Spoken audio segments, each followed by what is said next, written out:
They call Basquiat a legend now. While he was alive, they treated him like a product. Jean-Michel Basquiat wasn't just a painter, he was a problem the art world didn't know how to solve. To some, he was a prodigy. To others, he was chaos on canvas. To the art market, he was once a curiosity. To a generation, he became proof that genius can come from anywhere.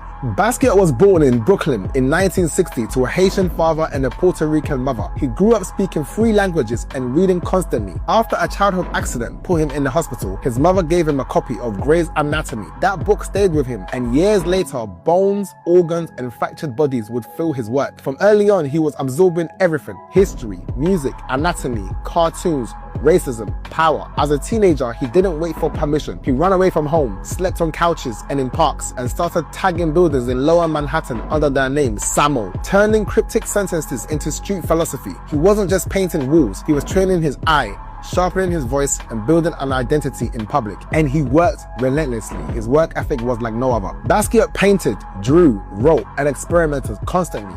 He treated the studio like a battlefield. He started multiple canvases at once, moved between them, layered words, symbols, crowns, and broken figures, and kept pushing until the surface felt alive. By his early 20s, the art world couldn't ignore him anymore. He went from selling postcards on the street to showing in major galleries almost overnight. He became the youngest artist ever to show at the Documenta in Germany and worked with Andy Warhol while his paintings began selling for more money than he had ever seen. But success didn't make the world easier. Basquiat was still treated like an outsider, often reduced to a street kid or a primitive genius. Even though his work was deeply intellectual and political, his paintings spoke about slavery, colonialism, black heroes, exploitation, and power, using a visual language that looked wild but was carefully constructed. The work never slowed down. He painted as if time was running out. In 1988, at just 27 years old, he died from a heroin overdose. No long career, no second act, just a body of work that refused to be ignored. Today, Basquiat is one of the most influential artists of the modern era. His paintings sell for tens of millions. His visual language lives in fashion, music, and design, and his crown still means what it always meant: visibility, power, and the right to exist in history.